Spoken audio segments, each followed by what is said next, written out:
এক নম্বর হলো ইমানদারিত্বের পরিচয়, ফজরের নামাজে হাজির হওয়া। মুনাফিকি খাতা থেকে নাম কাটার একটা অন্যতম সুযোগ হলো কি করা? ফজরের নামাজে হাজির হওয়া। নাম্বার 2, ফজরের নামাজ পড়লে ওই দিনের জন্য আল্লাহর জিম্মায় চলে যায়। কোথায় চলে যায়? আল্লাহর জিম্মায় চলে যায়, আল্লাহ সুবহানাহু ওয়া তাআলার দায়িত্বে চলে যায়। নাম্বার 3, ফেরেশতারা ওই ব্যক্তির জন্য কি করে? ভালো মানুষ হিসাবে তার জন্য সাক্ষ্য দেয়।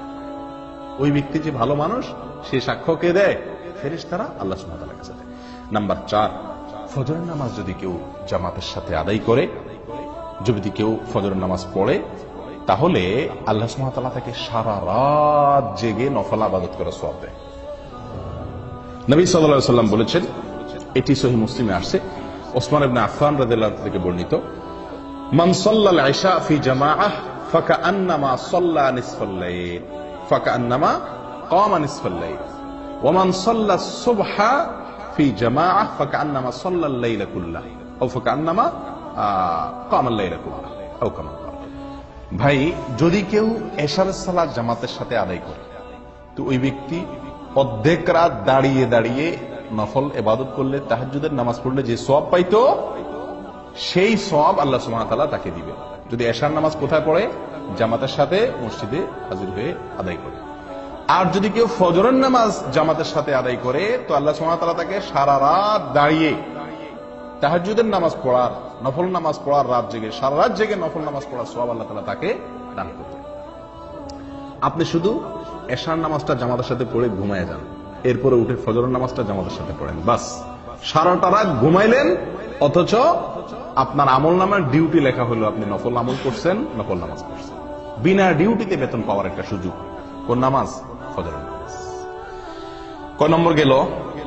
4। নাম্বার 5, ভাই, কিয়ামতের দিন ভয়াবহ অন্ধকার হবে, ভয়াবহ অন্ধকার হবে। যার যার পার্সোনাল আলো দিয়ে চলতে হবে।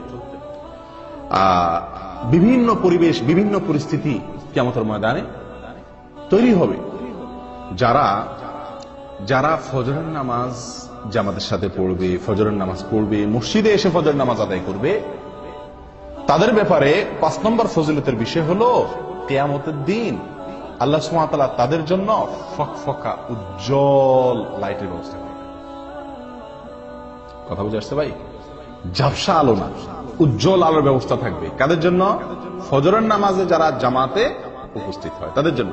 নবী সাল্লাল্লাহু আলাইহি ওয়াসাল্লাম বলেছেন, আবু দাউদ এবং তিরমিজি বর্ণিত হয়েছে হাদিসটি, বাশশিরিল মাশাঈনা ফি যলামি ইলাল মাসাজিদি বিন-নূরিত তাম ইয়াউমাল কিয়ামাহ।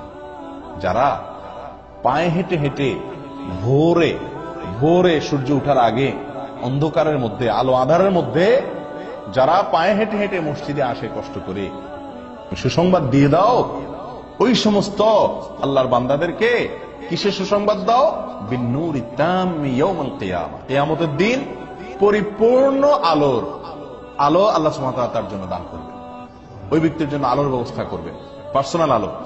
সবাই অন্ধকারে নিমজ্জিত থাকলেও তাকে আল্লাহ সুবহানাহু ওয়া তাআলা তার জন্য পার্সোনাল আলোর ব্যবস্থা করে রাখবেন, স্পেশাল আলোর ব্যবস্থা থাকবে। এবং সে আলো ঝাপসা আলো না। আপনি হাঁটবেন ফজরের সময় আলো আঁধারের আলো দিয়া, কিন্তু কিয়ামতের দিন আল্লাহ তাআলা যে আলো দিবেন তার বিনিময়ে, এই যে কষ্ট করে অন্ধকারে হাঁটলেন, সে আলো হবে কি? অনেক ফকফকা, অনেক পরিষ্কার ঝকঝকে পরিপূর্ণ আলো, যেটাকে যদি কি করা হয় ভাই, ফজরের নামাজ জামাতের সাথে আদায় করা হয়, অন্ধকারে কষ্ট করে আলো আধারিতে আপনি হেঁটে মসজিদ পর্যন্ত আসেন। নাম্বার 6, ফজরের নামাজ যদি কেউ আদায় করে, তো তার বিনিময়ে আল্লাহ সুবহানাহু ওয়া তাআলা তাকে জান্নাতের সবচেয়ে বড় পুরস্কার দান করবে। জান্নাতের সবচেয়ে বড় পুরস্কার কি ভাই? না, সেটা তো আছেই। জান্নাতের ভিতরে মানুষ যত পুরস্কার, যত নেয়ামত আল্লাহ তাআলা দিবেন, হুরে আইন দিবেন, আল্লাহ সুবহানাহু ওয়া তাআলা তাদের জন্য যে কোনো ফল দিবেন, যা চাইবে তারা তা পাবে। কত নেয়ামত থাকবে না? দুধের নহর প্রবাহিত হবে, মদের নহর প্রবাহিত থাকবে, দুনিয়ারে নাপাক গান্দা মদ না, পবিত্র মদ। যাই হোক, অনেক নেয়ামতের আল্লাহ তাআলা ব্যবস্থা করবে জান্নাতীদের জন্য। আল্লাহ সুবহানাহু ওয়া তাআলার যে নেয়ামতে জান্নাতীরা সবচেয়ে বেশি খুশি হবে, যে নেয়ামতের জন্য জান্নাতীরা সবচেয়ে বেশি লালায়িত থাকবে, কোনটা সেটা? আল্লাহ দিদার, আল্লাহর সাক্ষাৎ, আল্লাহর সাক্ষাৎ। জান্নাতীদের সবচেয়ে বড় চাহিদা থাকবে যেন তারা কি করতে পারে? আল্লাহ সুবহানাহু ওয়া তাআলাকে একটু সরাসরি দেখতে পায়। যারা ফজরের নামাজ নিয়মিত পড়ছে, সব সময় ফজরের নামাজ পড়ছে এবং আসরের নামাজ পড়ছে, ফজরের নামাজ এবং আসরের নামাজ পড়ছে, এরা আল্লাহ সুবহানাহু ওয়া তাআলাকে দেখবে কিরকম জানেন? পূর্ণিমার চাঁদ, পূর্ণিমার চাঁদে, পূর্ণিমার রাতে আকাশের চাঁদ কিরকম দেখা যায়? চাঁদের 1 তারিখ, 2 তারিখ, 3 তারিখ, 4 তারিখ, 5 তারিখ এই দিনগুলোতে চাঁদ এত ক্লিয়ার দেখা যায়, কিন্তু পূর্ণিমার রাতে চাঁদ কিরকম দেখা যায়? নবী সাল্লাল্লাহু আলাইহি সাল্লাম বলেন, পূর্ণিমার রাতে চাঁদ যেভাবে তোমরা দেখো পরিষ্কার, যারা সূর্য ডুবার আগে, সূর্য ডুবার আগে এবং সূর্য ওঠার আগের যে নামাজ, সূর্য ডুবার আগের নামাজ হলো আসর, আর সূর্য ওঠার আগের নামাজ হলো কি? ফরজ। নবী সাল্লাল্লাহু আলাইহি সাল্লাম বলেন, এই নামাজগুলো যাতে না ছুটে, এই নামাজগুলো যেন না ছুটে, সম্ভব হলে তুমি সেই দিকটার প্রতি ভালো করে কি করো? খেয়াল করো, লক্ষ্য রাখবে যাতে এই নামাজগুলো না ছুটে। তাহলে কি হবে? ওই আল্লাহ সুবহানাহু ওয়া তাআলাকে, জান্নাতের সবচেয়ে বড় নিয়ামত আল্লাহ তাআলাকে একেবারে স্পষ্টভাবে পরিষ্কার করে দেখার সুবর্ণ সুযোগ পাওয়া যাবে। আল্লাহ তাআলা আমাদের সকলকে সেই নিয়ামত দান করেন। 7 নম্বর পুরস্কার, ফজরের সালাত যারা পড়বে এবং বিশেষ করে জামাতের সাথে, তাদের জন্য জাহান্নাম থেকে মুক্তি। ওহ, কত বড় বড় পুরস্কার এক একটা। 7 নম্বর পুরস্কার কি রে ভাই? জাহান্নাম থেকে মুক্তির পরোয়ানা পাওয়া যাবে, জাহান্নাম থেকে মুক্তির পরোয়ানা পাওয়া যাবে। নবী সাল্লাল্লাহু আলাইহি ওয়াসাল্লাম বলেছেন, এটি সহিহ মুসলিমের হাদিস, লাইন ইয়ালিজান নার আহাদুন সাল্লা ক্বাবলা তুলুইশ শামসি ওয়া ক্বাবলা গুরুবিহা। ওই ব্যক্তি কখনো জাহান্নামে প্রবেশ করবে না। কিছু লোক আছে না ভাই, জাহান্নামে যাবে, ইমানদার যেহেতু, জাহান্নামের শাস্তি ভোগ করার পরে সে কোথায় আসবে? জান্নাতে আসবে না। এরকম একবারে প্রথম চান্সে আপনি জান্নাতে যেতে পারবেন, ফার্স্ট চান্সে আপনি জান্নাতে যেতে পারবেন। জাহান্নামে যে সেখান থেকে এসে জান্নাতে ঢোকা লাগবে না। লাইন ইয়ালিজা, কখনো প্রবেশ করবে না জাহান্নামে ওই ব্যক্তি, যে ব্যক্তি সাল্লা ক্বাবলা তুলুইশ শামসি ওয়া ক্বাবলা গুরুবিহা, যে ব্যক্তি সারা জীবন সব সময় চেষ্টা করছে ফজর এবং আসর এই 2 ওয়াক্ত নামাজ এর ব্যাপারে যত্নশীল ছিল, এই 2 ওয়াক্ত নামাজের পরে গাফলতি করে নেই, এই ব্যক্তি জাহান্নামে কখনো কি হবে না? প্রবেশ করবে না। ও ভাই, কত বড় বড় পুরস্কার এক একটা, লক্ষ্য করছেন? ফজরের নামাজের বিনিময়ে, আল্লাহু আকবার। আর এই নামাজটাতে আমরা সমাজের সবচেয়ে বেশি সংখ্যক লোক গাফেল থাকি, শুয়ে থাকি, অলস থাকি। কেউ হয়তো বলতে পারেন, আরে ভাই, এই যে জাহান্নাম থেকে মুক্তির জন্য কত আমলই তো আছে, এটা করলে জাহান্নাম থেকে মুক্তি, এটা করলে জাহান্নাম থেকে মুক্তি, ওইটা করলে জাহান্নাম থেকে মুক্তি, অনেক আমলের কথা আপনারা শুনছেন না? তো এতগুলার কি দরকার আছে? যে কোনো একটা করলে তো জাহান্নাম থেকে মুক্তি পাওয়া যায়, এরকম কারোর মনে প্রশ্ন আসতে পারে। তাদেরকে বলবো, ভাই, দুনিয়ার কোন আদালতে, আপনি যদি আসামি হয়ে যান, তাহলে আসামির খাতা থেকে নাম কাটানোর জন্য আপনি কতগুলো পথ ধরেন? যত পথ আছে সবগুলা পথ ধরেন না? পয়সা রেডি রাখেন, যদি লাগে পয়সা দিয়া মামলা ডিসমিস করাইতে হবে। রাজনৈতিক কোন লিঙ্ক যদি থাকে, কাউকে দিয়ে হেলো করায় যদি ছাড়া পাওয়ার সুযোগ থাকে, তাহলে লিঙ্ক কোথায় কোথায় আছে সেগুলো খুঁজেন, কি খুঁজেন না? এরপরে আপনার নিজেকে নির্দোষ প্রমাণ করার জন্য কাগজপত্র যেগুলো জোগাড় করা দরকার সেগুলো জোগাড় করেন। এত কিছুর পরেও আবার যদি জেলে যাওয়া লাগে, তাহলে সংসার, ব্যবসা বাণিজ্য কেমনে চলবে সেই ব্যবস্থাও রাখেন। অর্থাৎ আপনার সাধ্যে যতগুলো ওয়ে আছে সকল ওয়ে আপনি অবলম্বন করেন, উদ্দেশ্য যেন মামলাটা ডিসমিস করানো যায় দুনিয়ার আদালতে। ঠিক না ভাই? ঠিক। ও ভাই, আখিরাতের আদালতে কোনো মামুখালু চলবে না, ঘুষ ঘাস চলবে না, হায় হ্যালো চলবে না। সেই জায়গাতে মুক্তির জন্য, সেই জায়গায় মুক্তি তো চিরকালের জন্য মুক্তি, সেই জায়গায় ধরা তো চিরকালের জন্য ধরা, তারপরে আর কোনো কোর্ট নাই, আদালত নাই। তাহলে সেখান থেকে মুক্তির জন্য একজন ইমানদার মানুষ যেই আমল শুনবে যে এই আমল করলে জাহান্নাম থেকে বাঁচা যাবে, খপ করে সেই ওই আমলটাকে ধরবে। ঠিক না বেঠিক?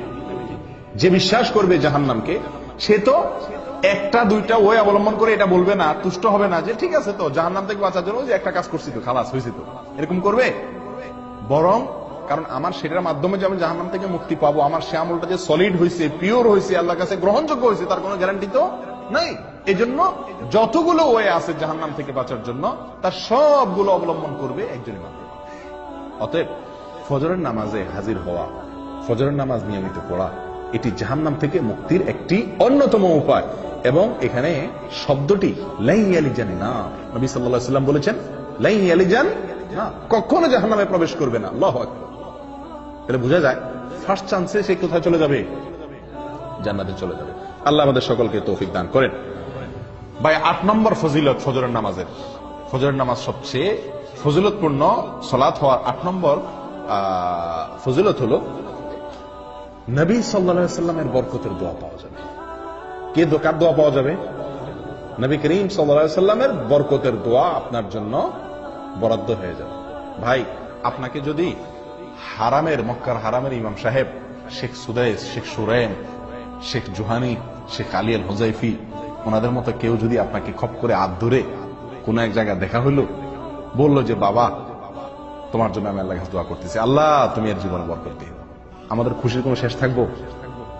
হ্যাঁ, হারামের ইমাম সাহেব আমার জন্য 2 হাত তুলে দোয়া করছে, সুবহানাল্লাহ, হারামে দাঁড়ায় দোয়া করছে, আমাদের মনটা কত খুশি হয়ে যাবে না?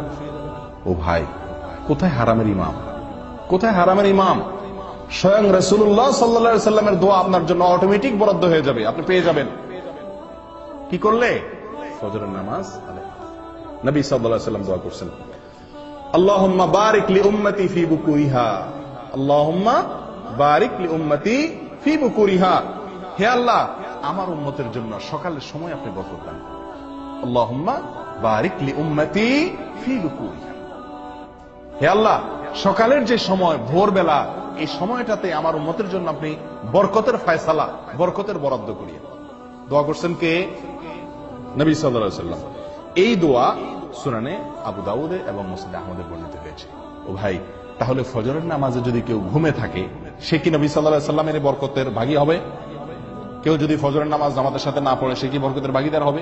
যে ব্যক্তি আল্লাহর হুকুম পালন করবে, ফজরের জামাতে হাজির হবে, সেই ব্যক্তি নবী সাল্লাল্লাহু আলাইহি ওয়াসাল্লামের বরকতের দোয়া পাবে, তার ভাগীদার সে হবে। কারণ সকালের এই সময়টাতে বরকতের দোয়া করছেন কে? নবী সাল্লাল্লাহু আলাইহি ওয়াসাল্লাম। অতএব এই সময় যদি আমি ইবাদত করি, তো আমার ইবাদতের মধ্যেও কি হবে? নিঃসন্দেহে বরকত হবে। এটা বরকত নেওয়ার সময়, বরকত নাজিলের সময়। এই সময় ঘুমায় থাকলে সে বরকত থেকে কি হবে? বঞ্চিত হবে। 8 নম্বর ফজিলত গেল। 9 নম্বর হলো ভাই, দুনিয়া এবং দুনিয়ার মধ্যে যা কিছু আছে, দেখেন এক একটা পুরস্কার দেখেন, সুবহানাল্লাহ, ফজরের নামাজের বিনিময়ে। দুনিয়া এবং দুনিয়াতে যা কিছু আছে, সারা পৃথিবী এবং পৃথিবীতে যত কিছু আছে, এই সব কিছু থেকে উত্তম ফজরের 2 রাকাত নামাজ। ফজরের 2 রাকাত সালাত দুনিয়া এবং দুনিয়ার ভিতরে যা কিছু আছে সবকিছু থেকে উত্তম। সহিহ মুসলিমের হাদিসে আসছে, নবী সাল্লাল্লাহু আলাইহি ওয়াসাল্লাম বলেছেন, রাকাতাল ফজর খায়রুম মিনাদ দুনিয়া ওয়া মা ফিহা। আল্লাহু আকবার। রাকাতাল ফজর খায়রুম মিনাদ দুনিয়া ওয়া মা ফিহা। ফজরের 2 রাকাত নামাজ দুনিয়া এবং দুনিয়ার ভিতরে যা কিছু আছে সব কিছুর মালিক হওয়ার চাইতে, সকল কল্যাণের চাইতে বেশি কল্যাণের, বেশি মর্যাদার, বেশি শ্রেষ্ঠ ফজরের 2 রাকাত নামাজে, ফরজ নামাজে হাজির হওয়া বা ফজর নামাজ পড়া। কথা বুঝতে পারছি ভাই? চিন্তা করেন, সারা পৃথিবীকে এক পাল্লা রাখলেন, আর কেউ 2 রাকাত ফজর নামাজ পড়লো, তো এই যে একটা আমল করলো, এই আমলটির মর্যাদা, এর শ্রেষ্ঠত্ব ওই সারা দুনিয়ার মালিক হওয়ার চাইতে বেশি আল্লাহ সুবহানাহু ওয়া তাআলার কাছে। কয় নম্বর গেল ভাই? 9 নম্বর।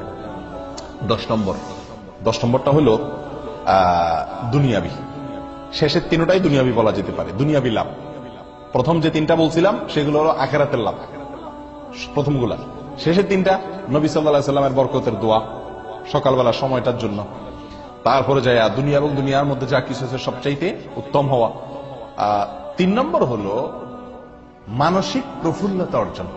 ফজরের নামাজ যদি কেউ পড়ে, তাহলে কি হবে ভাই? মানসিক প্রফুল্লতা অর্জন হবে, মনটা ফুরফুরা হয়ে যাবে, মনটা ভিতরে এক ধরনের স্ফূর্তি অনুভব হবে, ঝরঝরা লাগবে, নিজেকে কি লাগবে? ঝরঝরা লাগবে, নির্ভার লাগবে, ফুরফুরা লাগবে, যদি আপনি কি করেন? ফজরের নামাজ আদায় করেন।